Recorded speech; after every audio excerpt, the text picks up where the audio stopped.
Buenas noches, discúlpenme la falla inicial de conexión, cosas que pasan. Bueno, una personita por allí, un duende, decidió tocar mi internet y me lo desajustó.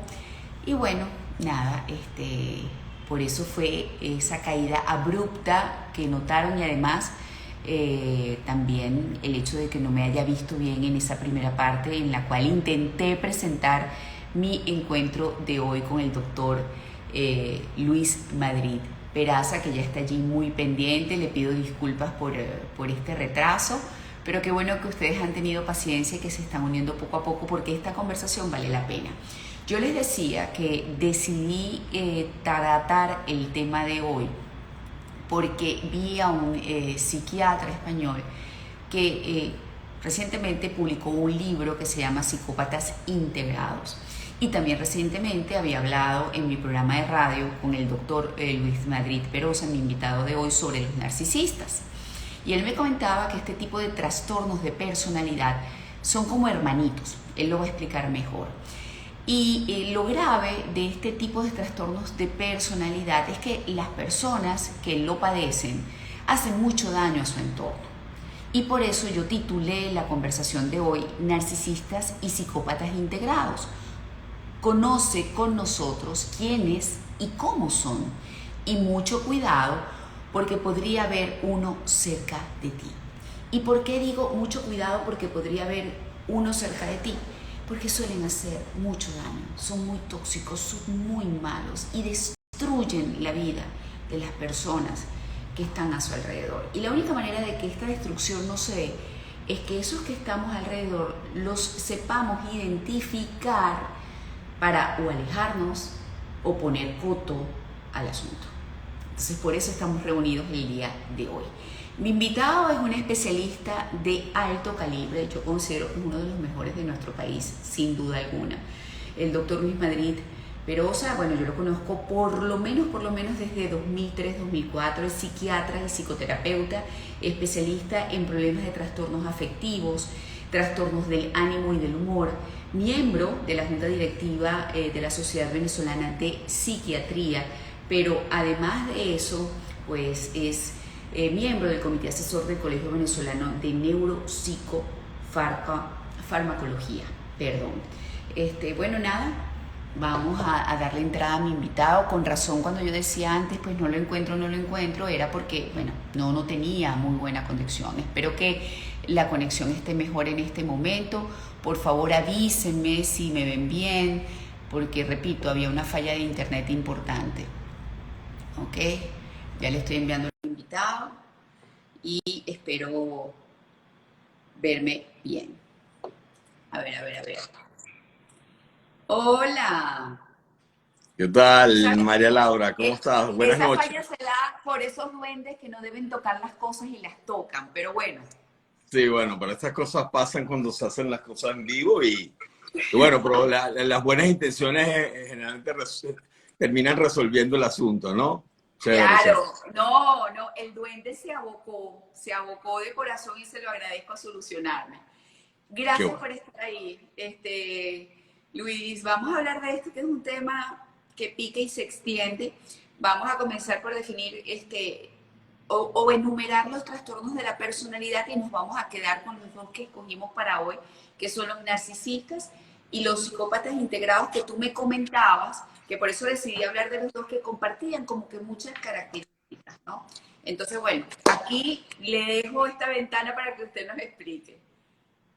Ok, María Laura, bueno, muchísimas gracias y bueno, agradezco este espacio para poder hablar con tu público, con tus seguidores y la verdad que bueno, siempre es importante como llevar todos estos temas que tienen que ver con salud mental y soluciones también frente a problemas de salud mental para la comunidad, porque la verdad que dependemos mucho de ustedes para que podamos llegarle a grandes poblaciones, ¿no?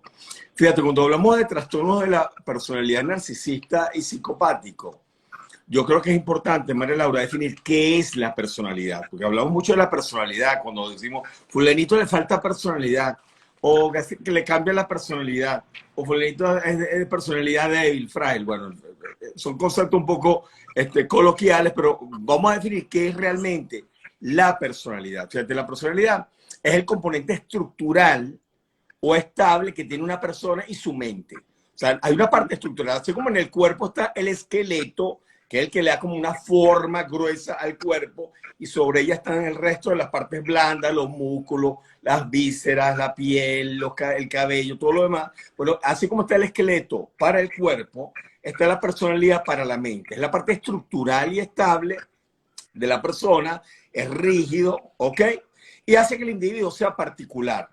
Entonces, con una manera de juzgar y reaccionar, y que lo hace predecible, particularizándolo frente a las demás personas. Por ejemplo, nosotros podemos decir a veces, no, que fulanita es maniática, o fulanito es arrogante, o fulanito es muy desconfiado, o Perencejo es introvertido o inestable. No le digan a ella porque es súper inestable emocionalmente. Entonces, esos son elementos que tienen que ver con la personalidad y que hacen predecible a la persona, ¿no? Le dan como una particularidad frente al resto de las personas. Lo otro característico de la personalidad es que está compuesto por dos elementos. El temperamento, que tiene que ver con lo genético, con lo biológico, con la parte estructural del cerebro, se llama temperamento.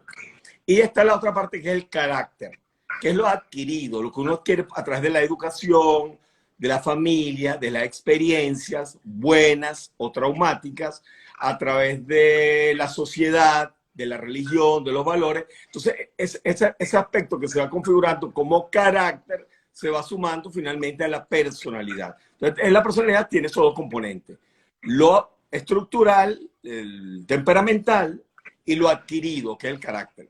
Y lo otro es que se expresa particularmente en las relaciones con los otros. O sea, la personalidad es algo que no está solito allí. Tú sientes una persona en un sofá calladita y no vas a notar cómo es su personalidad. Realmente la personalidad se expresa cuando la persona comienza a relacionarse con otras personas, o cuando tiene que reaccionar frente a una situación que le genera estrés en particular, ¿no? Estrés o resolver algún problema. Entonces ahí emerge y uno se da cuenta de cómo es la personalidad del individuo, y el mismo sujeto se da cuenta cómo es su personalidad.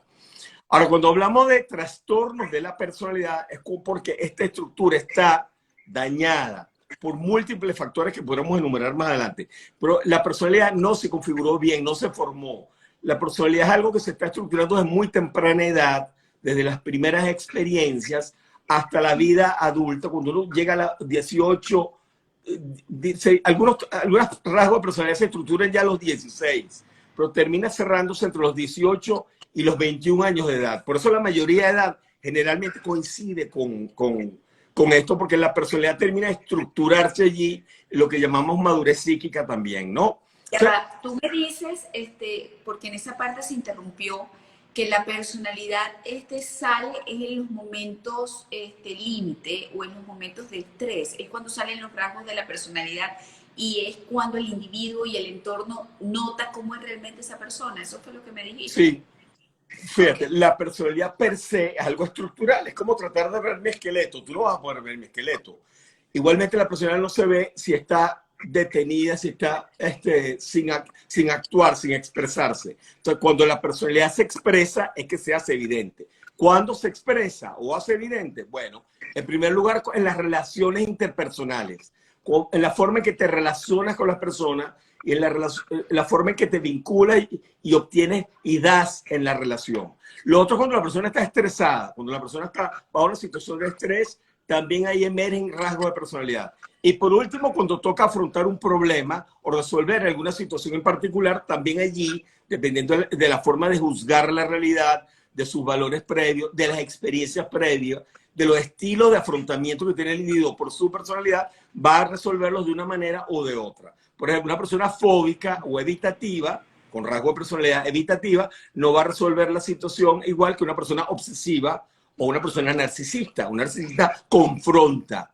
El evitativo sale corriendo probablemente o se esconde. ¿Me explico? Entonces, el afrontamiento termina delatando cuáles son los rasgos de personalidad que predominan en cada uno de nosotros.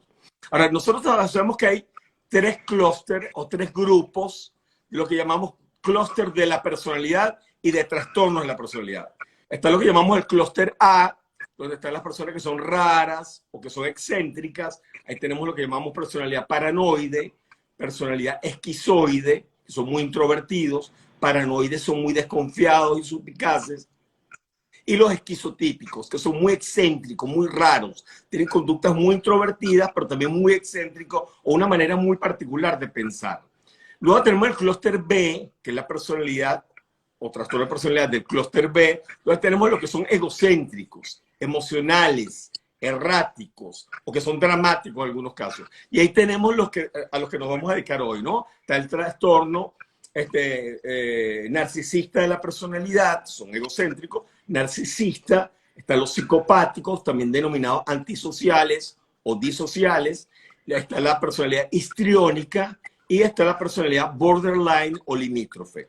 Y el último grupo de personalidad o de trastornos de la personalidad tiene que ver con las personas que son ansiosas y temerosas, de personalidad. Busca. No es que tiene un trastorno de ansiedad, como un trastorno de pánico o una ansiedad generalizada. No, es que su naturaleza es ansiosa y temerosa. Entonces ahí tenemos las personas que son dependientes, las personas que son evitativas o evasivas y por último las personas que son obsesivas, pero obsesivas de personalidad, que son rígidas, rigurosas, estrictas, poco afectuosas. Entonces tenemos como esa configuración de personalidades donde, bueno, todos tendemos siempre hacia algo. Porque es importante esto, María Laura. La personalidad cero no existe. Todas las personas tendemos hacia algo. O más histriónico, más evitativo, más obsesivo, más esquizoide, tú sabes, más histriónico o más narcisista. Todos tendemos hacia algo. Lo importante es que siempre y cuando sean rasgos que no perturben las relaciones interpersonales o tu manera de ejecutarte o no hacer daño a los otros, no hay ningún problema. El problema comienza cuando son muy intensos estos rasgos, son tan intensos que producen daño, no te permiten relacionarte sanamente y por último no te permiten hacer estilos de afrontamiento adecuados en la vida y llaman mucho la atención por las características particulares que tiene el individuo con un trastorno de personalidad. Ok, entonces bueno, ya sabemos que son rasgos, que las personas lo pueden tener más unos que otros de manera moderada, pero cuando esto deja de ser algo moderado, algo normal para ser algo, un rasgo, vamos a definir entonces a estos narcisistas y a estos psicópatas integrados. Ok, fíjate, ¿cuándo comenzamos a decir que una persona no tiene rasgo de personalidad determinado, sino que tiene un trastorno? Bueno, cuando los rasgos son muy intensos, son muy rígidos, son poco modificables. Tercero, producen perturbación en las relaciones interpersonales y muchas veces terminan produciendo daño a otros, produciendo caos social o transgrediendo normas. Muchas veces la persona transgrede las normas sociales, transgrede valores familiares o del grupo social al cual pertenece, o inclusive la persona pierde la capacidad de empatizar adecuadamente con otro. Ahora, cuando hablamos de que una persona tiene un trastorno de personalidad, por ejemplo, narcisista, que es más frecuente de lo que uno cree, fíjate, se estima que el 7 al 8, hasta el 9%, dependiendo de la estadística que utilicemos, de las personas pueden tener trastorno de personalidad del espectro narcisista, entre ellos los psicopáticos también. O sea, casi un 10%. Es decir, es más frecuente de lo que nosotros vemos. Lo que pasa es que algunos son psicópatas adaptados o narcisistas adaptados y pasan desapercibidos. Pero las que producen daño mayor o son muy evidentes, generalmente no sobrepasan el 3-4%. Pero si sumamos todo, podemos llegar hasta un 7-8% de esto, ¿no? Ahora, ¿cuándo hablamos de un trastorno narcisista en la personalidad? Bueno, porque la persona tiene un sentido desmesurado, por ejemplo, son personas que tienen un sentido desmesurado de su propia importancia o de sí mismo, son personas que se la pasan autohalagándose públicamente, pero se ven en la intimidad, lo que hacen es verse defectos. Fíjate que los narcisistas cuando se ven en un espejo, que uno dice, ay, fulanito sí es narciso, que se la pasa en un espejo, lo que se están viendo son defectos. Lo que están buscando es corregir defectos. No se están viendo realmente cosas admirables. Pero con lo público, en la expresión de la relación con los otros, sí. Tiene un sentido desmesurado de la autoestima, de la propia importancia y del sí mismo. Los otros que tienen una necesidad, los narcisistas tienen una necesidad profunda de atención, de admiración y de aprobación. Si tú quieres estar tranquilo con un narcisista, apruébale todo lo que diga. Si le llevas a la contraria, inmediatamente va a surgir el demonio allí, ¿no? Entonces, los narcisistas tienen esa necesidad imperiosa de atención, de ser admirados y que se los digan, y de ser aprobados en todo lo que dice o como piensa. Lo otro que tienen relaciones conflictivas. Generalmente los narcisistas tienen relaciones de dominio y sometimiento. Tienen una carencia de empatía. Esto es importantísimo. Y yo diría que es el epicentro, es el corazón de un narcisista. Tienen carencia de empatía. No se pueden colocar en el lugar de los demás, suponer cómo se siente el otro, cómo qué debe estar pensando el otro, si el otro se siente mal o no con lo que voy a hacer. No son prudentes, son imprudentes precisamente porque no tienen esa capacidad de colocarse en el lugar del otro. Es un déficit que hay de empatía. No es que son malos por naturaleza, es que no pueden ser buenos, que es distinto. Lo otro es que son muy arrogantes y muy humilladores. O sea, son personas que tienden a ser muy arrogantes, muy llamativos, se inflan fácilmente, sobre todo cuando son admirados públicamente, y tienden a la humillación cuando se sienten retados o se sienten en peligro de su autoestima tan inflada.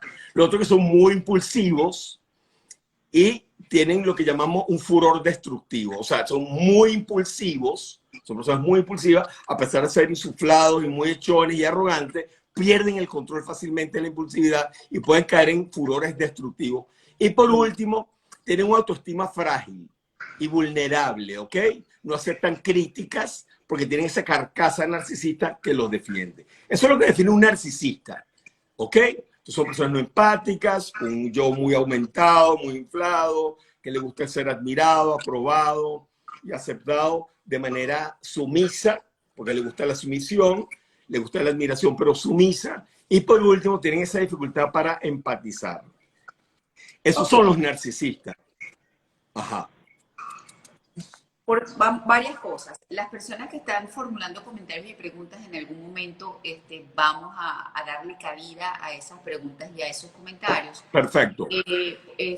Otra cosa para las personas que quizás se están integrando en este momento y se han perdido el inicio, no se preocupen que esto va a quedar grabado allí en el Instagram, es importante, lo van a poder ver completo con calma y lo van a poder ver otra vez incluso. Y ahora vamos a lo que estabas comentando de los narcisistas. Ya con eso los definiste, ¿verdad? Mi pregunta es, ¿un narcisista puede corregirse? ¿Un narcisista en algún momento entra en cuenta, bueno, con estas características, con esta poca empatía, con estas malas relaciones con mi entorno, yo no soy feliz, yo tengo un problema y quiero cambiar? ¿Se trata un narcisista? Fíjate, es interesante tu pregunta, María Laura, porque los narcisistas generalmente consultan. Porque yo he tenido la posibilidad, pues tú dirás, ¿qué hace un especialista en trastornos afectivos hablando de narcisistas y psicopáticos? Bueno, te recuerdo, María Laura, que durante muchos años he venido trabajando en el área del abuso sexual y de los trastornos de la personalidad a nivel de los tribunales. O sea, yo trabajo como perito externo de tribunal. O sea, no soy funcionario del CICPC como forense ni de la fiscalía, sino que generalmente me ubican para cuando hay que realizar una interdicción, sobre todo en trastornos de personalidad o problemas emocionales, ¿no? Entonces, fíjate, la mayoría de las veces los narcisistas buscan ayuda cuando se meten en algún problema. Es raro que busquen ayuda espontáneamente. Entonces se mete un problema con otros, por problemas de pareja, problemas de violencia, problemas de que se quedan solos, pueden caer en cuadros de depresión muy importantes. De hecho, dentro de la psicología clásica está descrito lo que llamamos la herida narcisista. Muchas personas piensan que los narcisistas, por ejemplo, no se suicidan precisamente porque la herida en un narcisista es mucho mayor. La pérdida de un narcisista es mucho más dolorosa que una persona que no es narcisista. Por eso que muchos narcisistas terminan suicidados, o psicópatas también, ¿no? Porque la gente siempre piensa que el psicópata y el narcisista no se suicidan. No, las depresiones ahí son bárbaras. Entonces, muchas se consultan porque se meten en un problema, porque están solos, tienen un proceso legal, están llevados por un tribunal, muchas veces toman cita porque llegan con una orden de un tribunal para ser evaluados por un experto. Realmente tienen problemas de pareja o alguna transgresión que ocurrió a nivel social, a nivel social, en una reunión, un centro comercial, en una tienda, una transgresión, un hurto o una cosa. Porque, por bueno, yo supongo que son muy agresivos. de agresividad, Se meten pero en muchos también problemas. Ajá. Sí, sí, por la impulsividad, ¿no? Y esta arrogancia muchas veces hace que los narcisistas piensen que son dueños del mundo, que se merecen todo y terminan transgrediendo normas. Yo he visto pacientes que se han hurtado literalmente algo, pero piensen que eso es de ellos. Piensen que no hurtaron nada, que se lo merecían, ¿ok? O que han transgredido una norma y dicen, bueno, porque yo soy fulanito de tal, yo puedo hacer lo que soy. Y no tienen esa conciencia o metaconciencia de darse cuenta. Ya va, amigo, las normas, o amiga también, porque hay narcisistas mujeres, ¿no? Las normas son para todos, los deberes son iguales para todos, ¿no? Entonces pierden esa perspectiva. Y por último, muchas se consultan por problemas de abuso de sustancia, problemas de alcoholismo, problemas de abuso de drogas, o por problemas de abuso de psicotrópicos también, ¿no? Pero generalmente lo buscan a uno cuando hay algún problema legal, un problema familiar, transgredieron a alguien, agredieron a alguien física o psicológicamente, o hasta un proceso de divorcio, también, María Laura. Está un proceso de separación de la relación, porque ya la pareja se asesoró y decidió separarse. Entonces la persona entra en lo que llamamos la herida narcisista y buscan ayuda. ¿Qué se Fíjate hace que allí? aquí están Brevemente, haciendo, brevemente. aquí están Dime. haciendo una pregunta importante y continúas con esa idea, que a qué edad se empieza a notar este problema del narcisismo. Muy buena pregunta, muy buena pregunta. Fíjate, a muy temprana edad comenzamos a ver síntomas de personalidad narcisista y personalidad psicopática. Por ejemplo, son niños o adolescentes que pueden ser muy agresivos, muy violentos, generalmente ejercen bullying sobre otros niños, pueden crear como una suerte de manadas o grupos para atacar a otras personas, porque los sociópatas o los psicópatas o los narcisistas como buenos actuadores malintencionados, ponen a los demás a actuar muchas veces. No aparecen en la foto, como se dice en criollo, ¿no? Sino que ponen a otros a actuar y entonces ellos no aparecen en la escena del crimen, por ponerle un nombre. Entonces ponen a otro a actuar. El verdadero sociópata y narcisista normalmente son así, ponen a los otros a actuar. Maltrato animal, por ejemplo, sabemos que a temprana edad son personas que maltratan animales, no les gusta jugar con otros niños, realmente son juegos competitivos con mucha violencia, normalmente también transgreden normas, hurtan, roban, se creen dueños de las cosas, les gusta someter o ser sumiso a otras personas, otros niños u otros adolescentes, tienden a burlarse con facilidad de los demás y a descalificar, comienzan a buscar personas vulnerables para hacerlos sus víctimas o sus fetiches de maltrato. Y por último, la piromanía. También sabemos que la piromanía también es un antecedente muy frecuente en niños o adolescentes que después desarrollan un trastorno narcisista o un trastorno psicopático de la personalidad. O lo otro que también sabemos es que como antecedente pueden haber familias que son sumamente violentas, familias muy exigentes, donde hay un papá narcisista o un papá psicopático, donde no hay normas, no hay valores, o son niños que son abusados físicos, psicológicos y sexualmente, también Sí, con mucha frecuencia. ahí preguntaba, ¿no? Ya que llegaste a ese punto también, de cuál es el origen de un niño narcisista o psicópata. Entonces, profundiza allí. Sí, sí, fíjate. Hay muchos elementos que están involucrados. Uno, factores genéticos. Personas que nacen con cierta predisposición. Por ejemplo, nosotros sabemos que el cromosoma Y, que es un cromosoma que está en los hombres, el de los hombres, está fuertemente relacionado con la psicopatía, por ejemplo.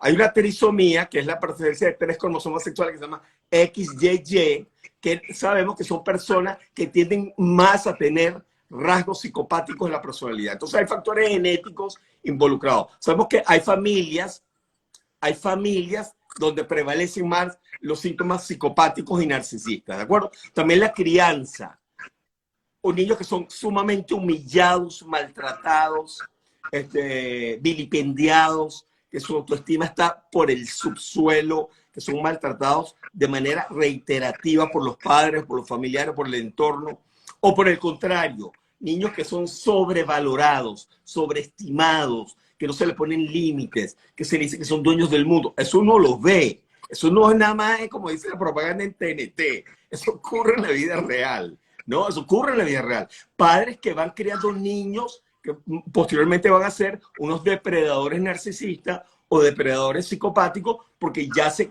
creen que son dueños del mundo, porque si la figura de autoridad principal tuya, que es tu papá o tu mamá, no te pusieron límites de temprana edad, probablemente te va a costar asumir límites luego. Ahora, fíjate, para cerrar, ¿a qué edad se instaura? Fíjate, el trastorno de personalidad narcisista, clúster B, narcisista, psicopático o antisocial, borderline o histriónico, ya se puede diagnosticar a partir de los 16 años y puede tener inclusive repercusiones legales. Es decir, la persona tiene que afrontar normalmente si se mete en algún problema legal teniendo trastorno de personalidad de este clúster. Ahora, el resto de los trastornos sí generalmente se espera que cumplan 18 años. Lo del clúster de los raros o de los ansiosos evitativos.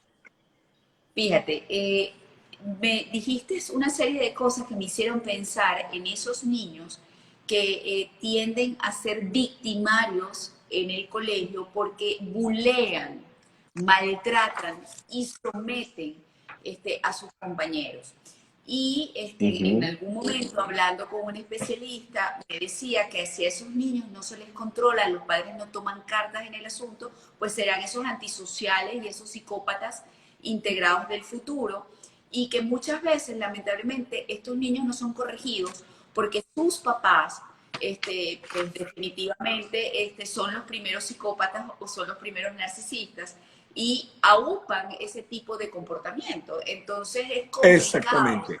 Este tipo de situaciones. Es complicado porque es la suma de varios factores, factores genéticos, factores biológicos, factores culturales, familiares. También sabemos que, ya te lo mencioné, antecedentes traumáticos, por ejemplo, la pérdida temprana y traumática de uno de los padres, abuso sexual, físico y psicológico durante la infancia, también violencia de los padres, una madre que es maltratada constantemente y frecuentemente delante de los hijos, pueden desarrollar algunos niños con problemas de personalidad o problemas de depresión. Pero también sabemos, por ejemplo, para cerrar, que la parte biológica, sabemos que muchos psicópatas y personas con trastornos narcisistas tienen lo que llamamos hipofrontalidad. Recordemos que el lóbulo frontal, que es la parte anterior del cerebro, la que se encarga de regular la expresión de las emociones, de los impulsos, de los deseos, y es la que se encarga de instaurar todo lo que son valores, normas, la moral, la ética, la virtud, la honradez. Todo eso ocurre en el lóbulo frontal. Sabemos que las personas tienen tendencia a la hipofrontalidad. Lo otro es que las personas con narcisismo y psicopatía no tienen desarrollada bien la estructura de lo que llamamos las neuronas espejo, que son las neuronas que permiten hacer empatía con otras personas. Cuando yo te veo, mira, María Laura como que ha estado durmiendo últimamente, pues la veo como somnolienta, o María Laura está como tristona, María Laura, eso lo permiten mis neuronas espejo, el yo poder hacer resonancia con tu afecto, con lo que tú estás expresando o diciendo o mostrando, ¿no? Y por último, sabemos que hay áreas de la autopercepción que están alteradas. Por ejemplo, hay un área que se llama el área límbico-estriatal, que tiene que ver con la parte afectiva, pero de la autopercepción. Entonces, está aumentada la actividad de esa zona, haciendo que el individuo se sienta muy suflado, se hagan lo que nosotros llamamos buscadores de sensación alto, pero también buscadores de novedad muy alto. Son personas que les gusta la novedad y la sensación, pero terminan transgrediendo normas para satisfacer estas dos pulsiones. A ver, hay muchas preguntas, comentarios que espero poder atenderlos todos, pero antes de ir a la solución, o qué debe hacer aquel que siente que tiene alrededor un psicópata integrado o un narcisista. El psicópata integrado es parecido al narcisista, ya lo describiste, o se diferencia en algo del narcisista, el psicópata integrado. Fíjate, algo importante, fíjate, el psicópata es, fíjate, el psicópata, las personas con trastorno psicopático o antisocial de la personalidad o disocial, porque la Organización Mundial de la Salud lo llama disocial de la personalidad, sabemos que son estructuras también narcisistas con falta de empatía, pero se le agregan otros elementos a los psicópatas. Tienen tendencia a transgredir normas y valores, tienen la maldad como un estilo cognitivo y una forma de relacionarse, normalizan la maldad, lo ven como algo normal, como parte de la vida, y bueno, que los otros deben someterse. Disfrutan además viendo cosas de maldad, peleas callejeras, animales comiéndose unos a otros, o sea, hay un goce mortífero con eso, ¿no? Lo otro es la ausencia de remordimiento y culpa que tienen los psicópatas, pueden producir daño sin la más mínima expresión de remordimiento o culpa, ni siquiera se les cambian las pulsaciones, ¿no? Cuando están produciendo daño.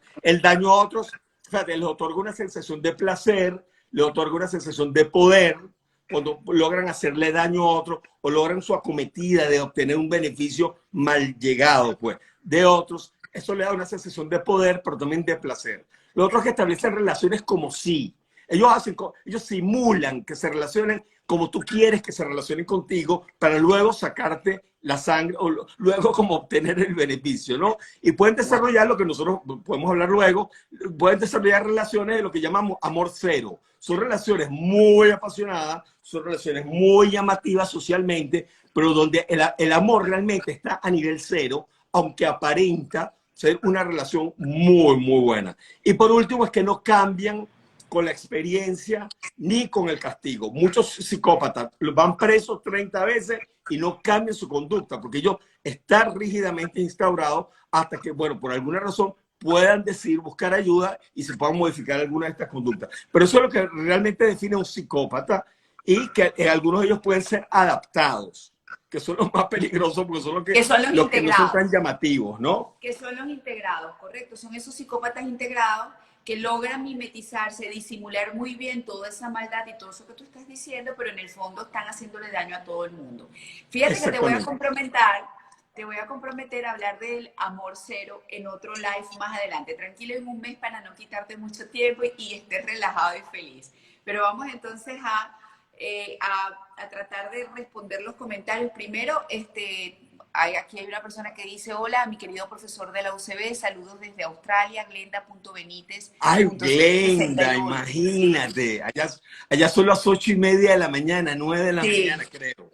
Gracias a Dios. Luis, gracias, en sus grandes Glenda. ligas, es un grandes ligas en su área. Bueno, te hablan bellezas de ti, lo mejor. Aquí dice: gracias por el tema, hay que sensibilizar sobre la existencia de esos seres tan perversos y sigilosos que pueden ser nefastos porque mimetizan y manipulan. Tema muy extenso, mucha variedad de locos. Los bipolares son o la bipolaridad se puede considerar un trastorno de personalidad. Anita de Faría hace esa pregunta. Más adelante Anita de Faría, porque he hecho muchas preguntas, dice que cuál es la diferencia de un bipolar con un psicópata integrado o con un narcisista. Sí, no, fíjate. ¿Y cómo hacer si tu jefe tiene estas características? Por ejemplo, wow, esa es una tronco pregunta. Es una tronco pregunta. Fíjate, el trastorno bipolar es un trastorno del estado del ánimo, no tiene que ver con la personalidad. ¿Qué es lo que ocurre? Que bueno, en una fase de la enfermedad, cuando el paciente está maníaco, tiene un episodio maníaco agudo, es decir, que está exaltado, acelerado, con una sensación de poder muy alto, la persona puede confundirse con un elemento narcisista, con un trastorno narcisista de la personalidad. Pero normalmente en el trastorno bipolar eso es transitorio, dura muy pocos días y revierte con tratamiento farmacológico y psicoterapéutico. En cambio, el trastorno narcisista no es transitorio, algo estable, rígido, como mencionamos al comienzo, y que no revierte con medicación ni revierte con intervenciones psicoterapéuticas de manera tan eficaz como en el trastorno bipolar. Ahora, lo que sí sabemos es que un 17% de los pacientes bipolares pueden cursar con algún tipo de trastorno de personalidad, pero el más prevalente es el trastorno obsesivo compulsivo. Fíjate que no es el narcisista casualmente, el trastorno obsesivo compulsivo es el más frecuente en estos casos. Bueno, aquí alguien que se identifica como Idio más MJ dice: ¿y cómo va un narcisista a terapia teniendo esas características? Apropiado comentario. Bueno, fíjate, como ya dije, normalmente la persona va porque se mete en un problema, o está metido en un problema legal, en un problema familiar, transgredió alguna norma, la persona busca ayuda y entonces hay como distintas fases del trabajo. Lo primero que se hace es un trabajo de lo que llamamos terapia de insight dirigido. Si no haces eso, no va a avanzar el paciente. Hay que hacer un insight dirigido, es decir, que la persona tome conciencia plenamente de lo que le está pasando, que asuma una responsabilidad de daño, que ha ocurrido un daño. Segundo, que el daño es plenamente mi responsabilidad, derivado de un trastorno que tengo yo. Cuarto, poder solicitar perdón, movilizar la culpa, el remordimiento. Y quinto, hacer un ofrecimiento de cambio. Eso es lo que uno busca en la terapia de insight dirigido. Luego de eso, nosotros comenzamos a trabajar cognitivamente los trastornos de personalidad, evaluando consecuencias haciendo lo que nosotros llamamos ejercicios de silla caliente, donde el individuo se coloca en el lugar del otro de manera de ir desarrollando empatía, como, bueno, vamos a poner una persona al frente tuyo, insúltala, actúa como tú normalmente actúas, luego responde como si fuese esa persona, y ahí se van desarrollando, en algunos casos, el proceso de empatía, o por lo menos lograr acercarse a la empatía. Y por último, la parte farmacológica, que a veces también es necesario para manejar la parte, por ejemplo, de la impulsividad, la parte de la agresividad, la parte que tiene que ver con el neuroticismo, la ansiedad que sienten mucho de esta persona, o si hay síntomas de depresión, porque sabemos que los psicópatas y los narcisistas, cuando están deprimidos, empeoran la sintomatología. Entonces, muchos de estos casos buscan tratamiento, pueden resolverse, pero también es importante, María Laura, saber que algunos casos, un buen porcentaje de ellos, no puede obtenerse un tratamiento adecuado, sino modificaciones de conducta de manera, o tratamientos o abordajes conductuales muy básicos, donde el individuo se autolimita o permanece socialmente en condiciones muy particulares para evitar el impacto o lo que llamamos el daño colateral, ¿no? Mantenerse acompañado. Y me imagino que tanto familiares como, en este caso, el especialista, son en ese tipo de personajes los reguladores de la conducta de ese narcisista y de ese psicópata. Entonces, es que él admita que quiere de verdad vivir medianamente decente y ser un buen compañero para los otros y esté permanentemente en tratamiento. Creo que es lo que nos está queriendo decir, que es la única manera en este tipo de psicópatas, ¿correcto? Por supuesto, es la única manera. Y lo que te estaba diciendo, buscar lo que nosotros llamamos una figura anclaje, que es generalmente un acompañante terapéutico, que la persona va a estar acompañada de ese individuo, ese sujeto, que puede alternarse inclusive, puede ser inclusive un familiar, y que le ayude de alguna manera a evitar el acting psicopático o el acting narcisista, ¿no? Que le sirva como de espejo, que sea la neurona en espejo que no tiene inculcado dentro de su sistema nervioso. Ok. Dice, ¿es un egocéntrico desproporcionado el narcisista? Sí. De hecho, esto pertenece al clúster B, que se caracteriza por egocentrismo, son muy emocionales, son erráticos porque son muy impulsivos y también son dramáticos en la expresión. Entonces, si nosotros vemos políticos, hay muchos políticos que son dice, tiene que tener todas esas características que usted enumeró para ser un narcisista. Para ser narcisista, tiene la mayoría de los síntomas que yo mencioné o las señales que yo mencioné. Sí, sí. Es muy importante porque se considera que hay 14 síntomas o signos para determinar que una persona es narcisista. Ahora, la persona normalmente tiene, al menos, de las que yo mencioné, al menos 4. Yo mencioné 7 síntomas. Al menos deben tener 4 para hacerse el diagnóstico correctamente, o por lo menos pensar en la posibilidad de que es un trastorno, claro, y no que son meramente rasgos de personalidad. A ver, un narcisista cuando explota, y esto es Anita de Faría otra vez, luego se calman y se dan cuenta que realmente metieron la pata, o nunca se dan cuenta de que metieron la pata. Fíjate, la pregunta es interesante porque los narcisistas, igual que los psicópatas, cuando producen algún daño a un tercero, no tienen capacidad empática, no tienen capacidad de remordimiento, no tienen capacidad de sentir culpa, y generan muchas veces lo que llamamos el gaslighting o el luz de gas, que es hacer que la otra persona se sienta culpable o responsable de el por qué yo actué de esa manera. Eso es terrible en las relaciones interpersonales cuando las personas tienen una relación con un psicópata o con un narcisista. Normalmente el narcisista psicópata termina culpabilizando a la persona. Bueno, pero yo hice eso porque tú tal cosa. Sí, mi amor, no es que pero es que bueno, pero obvio, si tú hiciste tal cosa, ¿cómo no lo vas a hacer? O acuérdate que tú también lo hiciste otra vez. Termina generando el efecto gaslighting, que, bueno, la traducción literal es luz de gas, pero yo diría escandilar a la persona, encandilar a la persona. O sea, la persona queda encandilada, no puede responder frente a lo que se le está diciendo cuando la culpabiliza. Entonces, fíjate, son personas muy proyectivas, proyectan la responsabilidad afuera, no asumen, ¿ok? A menos que sea muy evidente, o sea, lo que llaman los abogados público y notorio. Cuando es público y notorio, tratan de darle la vuelta a la situación, son muy hábiles a veces para dar explicaciones muy rebuscadas, pero es cuando probablemente pueden tomar algo de conciencia de que algo no está funcionando bien en ellos mismos, ¿no? O a veces lo que hacen es perfeccionar más su estilo. Pero en el mejor de los casos, comiencen a pensar, oye, como que hay algo malo en mí, por lo cual yo debería buscar ayuda, porque me estoy quedando solo. Wow. No, lo que es que todo lo que has dicho es terrible y que difícil debe ser para alguien que está rodeado o que está afectado, ya sea en el trabajo, ya sea en la casa y desde el punto de vista familiar de una persona así, ¿no? Ujú. Dice Rita Tei, ¿hay profesionales específicos, perdón, hay profesiones específicas que prefieren los narcisistas, por los que se inclinan los narcisistas?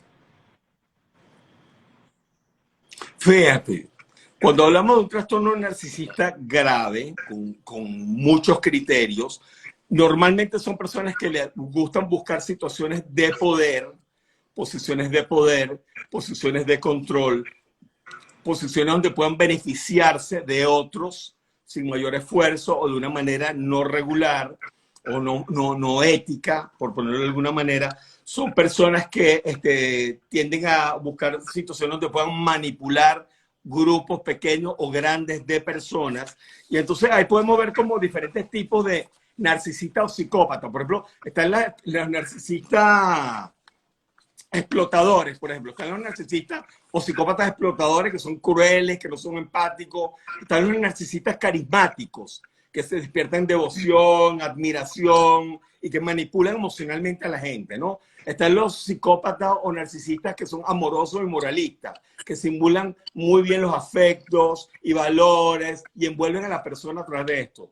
Están también los psicópatas narcisistas elitistas, que son los que buscan figuras de poder para poder desenvolverse y obtener beneficios, ¿no? Personas que se vinculan con personas económicamente poderosas, políticamente poderosas, o que tengan ciertos rangos sociales, donde ellos pueden entonces cultivar más víctimas.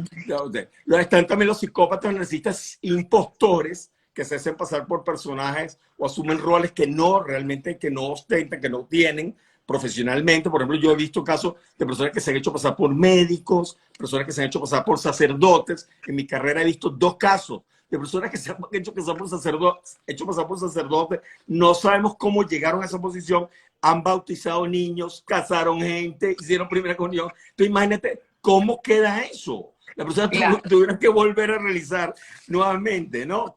Están los impostores, ¿no? Están los heteroactuadores, como te dije yo, ponen a los demás a actuar, que son los que llamamos psicópatas de alto nivel. Están los psicópatas adaptados, que tienen metaconciencia y se adaptan muy bien a las reglas y valores, que me gustaría como definir eso. Y por último están los psicópatas que están más relacionados con lo perverso y sexual, ¿no?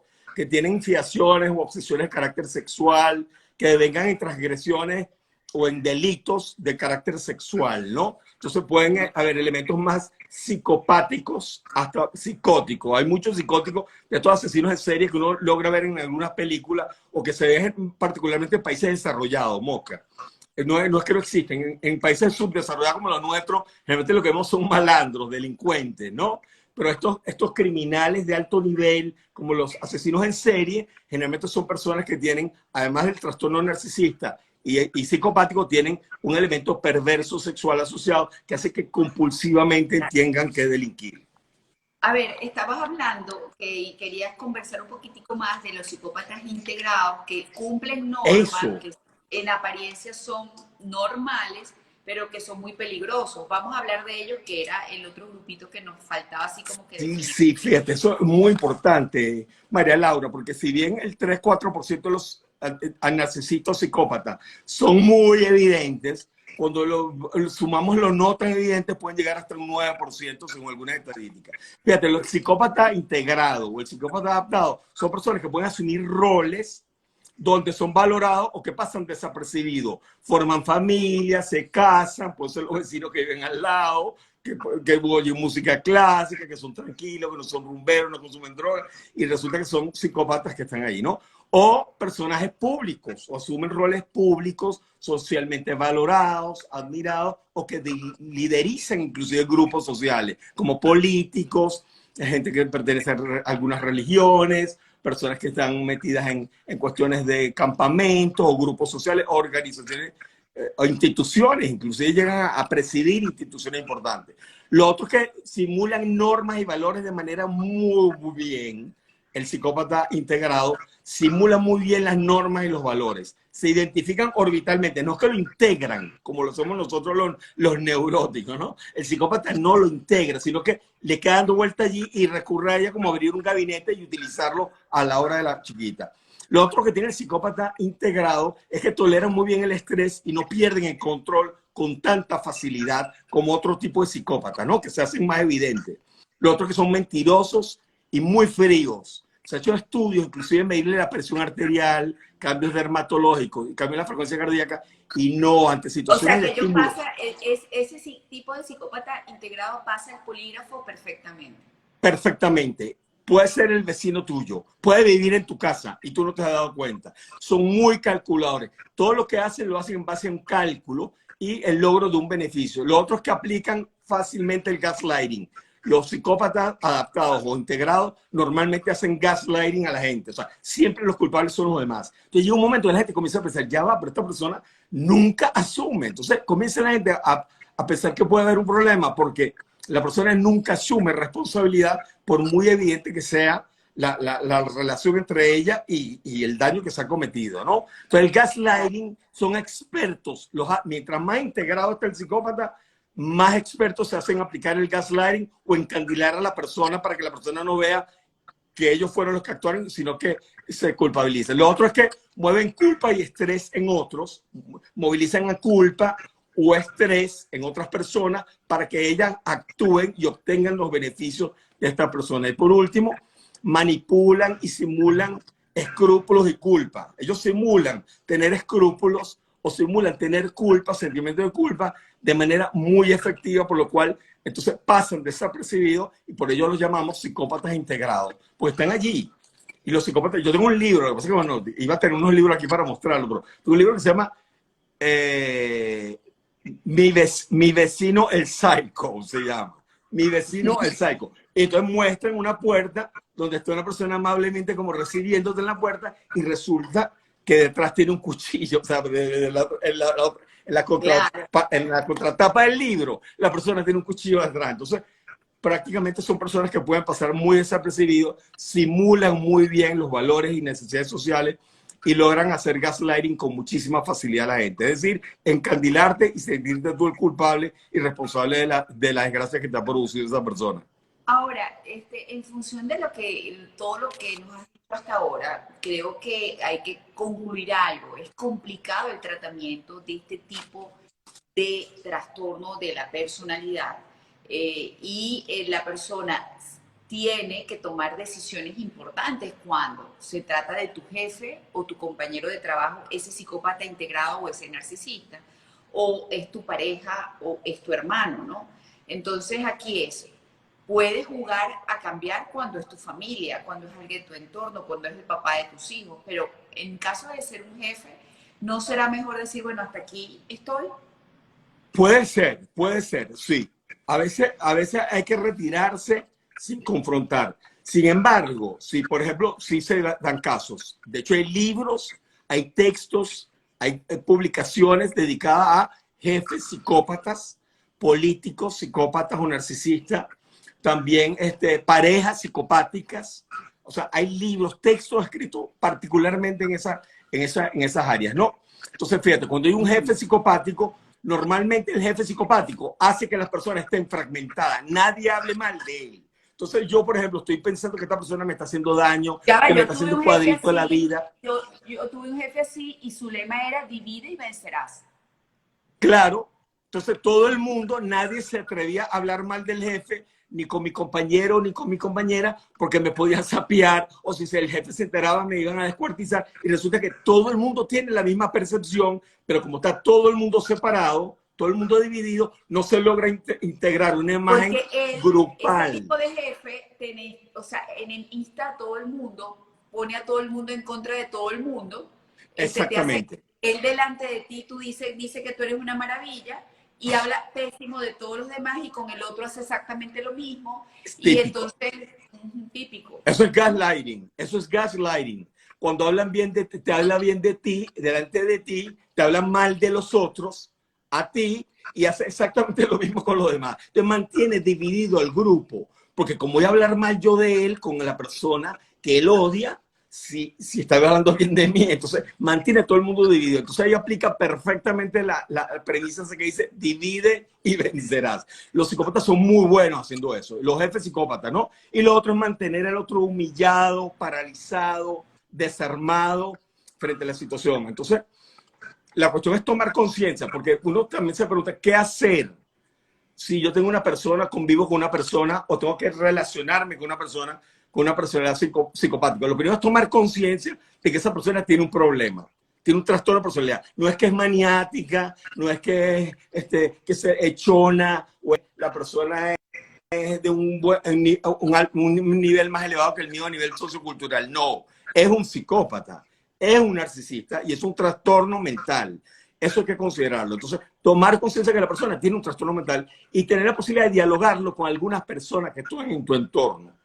Buscar apoyo, esto es importante, buscar apoyo en figuras de autoridad que estén en tu entorno, figuras que representen también autoridad, otros jefes de otros departamentos, figuras que lidericen dentro de tu grupo, de tus colegas, de tu compañeros de trabajo, buscar apoyo en instituciones, denunciar en la fiscalía si hay violencia personal, si hay violencia de trabajo, denunciar en el Ministerio de Trabajo, denunciar en los tribunales y en la fiscalía laboral, ¿ok?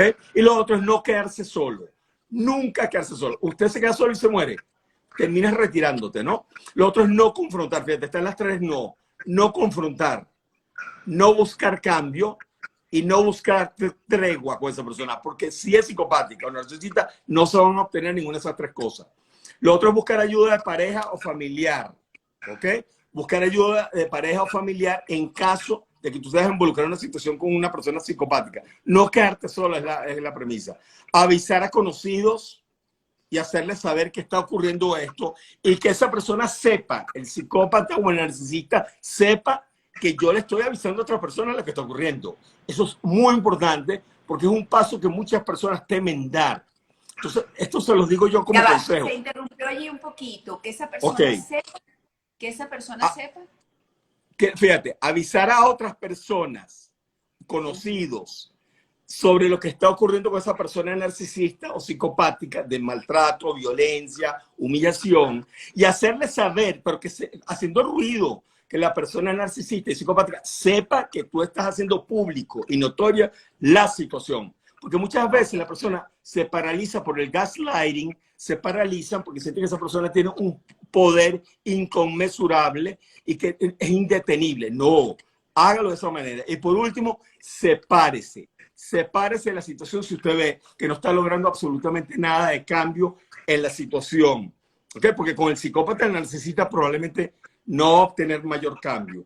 ¿Okay? A menos que esa persona busque ayuda profesional. Pero si usted no logra cambiar la situación a su favor, a veces es mejor retirarse. Como dice la frase también, yo a veces utilizo muchas las metáforas, ¿no? Es mejor que digan, aquí corrió que aquí murió. Claro. En estos casos. Ahora aquí Carolina Marine 17 dice, ¿qué opina de los borderline? ¿Son psicópatas? ¿Son narcisistas? Buena pregunta, porque fíjate, los borderline pertenecen al mismo clúster de los narcisistas y los psicópatas, que es el clúster B. Narcisista, psicópata, borderline, histriónico. Pero no tienen esa idea. Lo que tienen los borderline es que tienen una intensa labilidad emocional. No controlan las emociones. Pueden estar en este momento alegre, al rato están tristes, llorando desconsoladamente, al rato están iracundos, rompiendo puertas, tirando cosas. Son muy vulnerables, tienen difusión de identidad, a veces no tienen sentido su vida, tienen una sensación de vacío permanentemente, no tienen sentido su vida, no tienen como un objetivo de vida, se les hace muy difícil.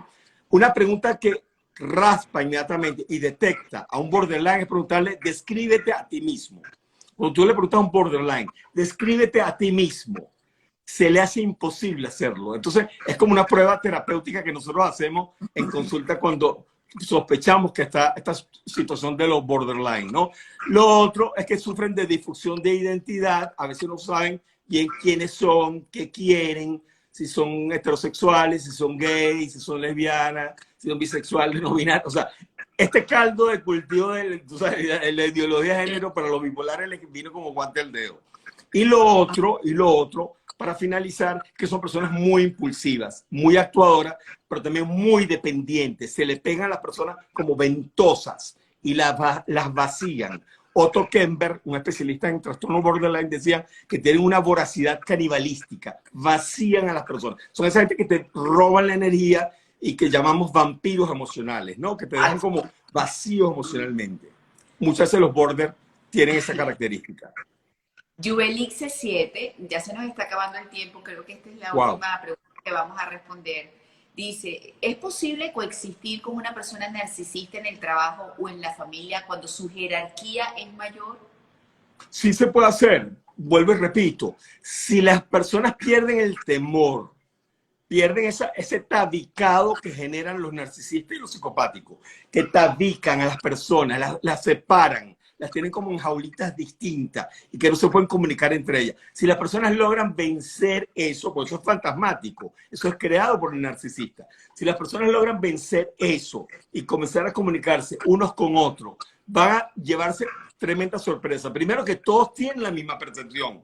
Porque a veces las víctimas de un narcisista, un psicópata, tienen la sensación de que la cosa es conmigo, la tiene agarrada es conmigo, o solamente a mí me hace daño, o esa forma de ser solamente a mí me cae mal. Y resulta que no.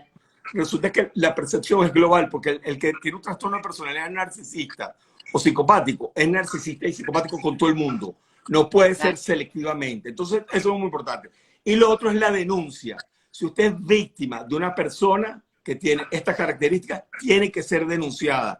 Así usted siente que no va a pasar nada, así siente que no le van a hacer nada. Esa sensación de que no le van a hacer nada, que no le va a pasar nada, porque la persona es invulnerable, a veces es fantasmática. Es una imagen creada por la misma persona narcisista. Hay que denunciar, mínimo dejar un precedente de que hubo un daño producto.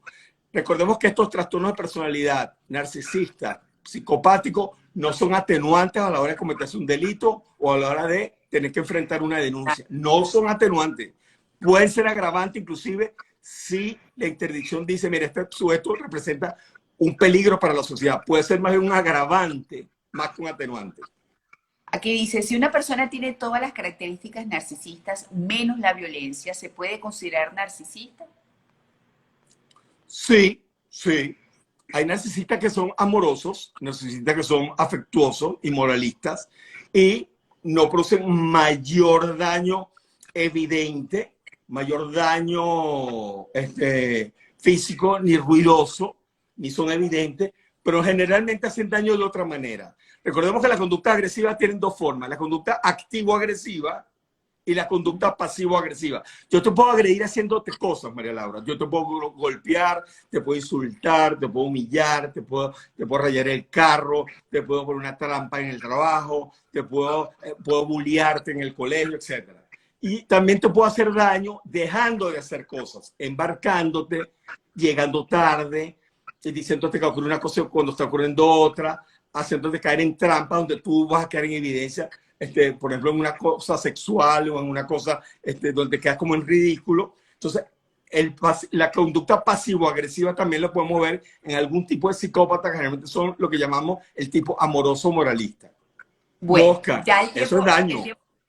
Claro, el tiempo se nos agotó porque, bueno, podríamos hacer este live de 2 horas porque ya Instagram lo permite, pero creo que no te puedo abusar más. Es decir, no puedo pedirte más de lo que ya me has dado. Excelente, Luis. Yo sé que lo haces de una manera muy amorosa conmigo, el cederme este tiempo, que además se lo estás regalando a la audiencia, así que gracias públicamente. Voy a decir algo que repitieron varias veces en comentarios. Eres un crack. Y de verdad, todo mi reconocimiento porque eres demasiado bueno en tu trabajo. Y lo digo, quiero que quede aquí, que lo escuche todo el mundo. Eres para mí uno de los mejores, por no decir el mejor, porque muchos se van a afectar si yo digo eso. No, bueno, María Laura, muchas gracias por ese reflejo que me están dando. Muchas gracias además que el reflejo que tú misma me estás dando. No somos muchos. Tengo yo creo 18 que somos... años entrevistándote y de verdad. Sí, verdad que nosotros tenemos un buen tiempo conociéndonos desde y el entrevistando. 2003. Desde el 2003 eres el mejor. Y me despido con un saludo que te está dando ahí Isabel. Dice, saludos a mi padrino de promoción, saludos de República Dominicana. ¡Qué alegría! Gracias ¡Qué a los dos. alegría! Sí, Qué excelente alegría acá. reencontrarme con tanta gente, María Laura, además a Sí, través de tu ventana, ¿no? Pues son, fíjate, han sido estudiantes míos, han sido gente que se ha formado conmigo, han sido compañeros míos de trabajo y que lamentablemente por la situación que estamos viviendo están regados por el mundo. Fíjate, están en Australia, en España, en Chile, en todo lado del mundo. Pero qué bueno que nos podamos reencontrar por acá y esperemos que pronto nos podamos reencontrar de otras maneras seguro. también, más sana. Te quiero un montón, gracias nuevamente y Igualmente, bueno, igualmente. nos vemos en un rato, en un mes más o menos para hablar de Amor Cero. Amor cero, Abrazos, perfecto. Un abrazote, seguro. gracias a ti, encantado de estar contigo. Y bueno, buenas noches para todos, buenos días para otros. Y bueno, Así es. encantado de compartir. Para mí esto es importante, la Queda psicoeducación. grabada la conversación aquí para que la puedan disfrutar desde el comienzo. Bye. Chao.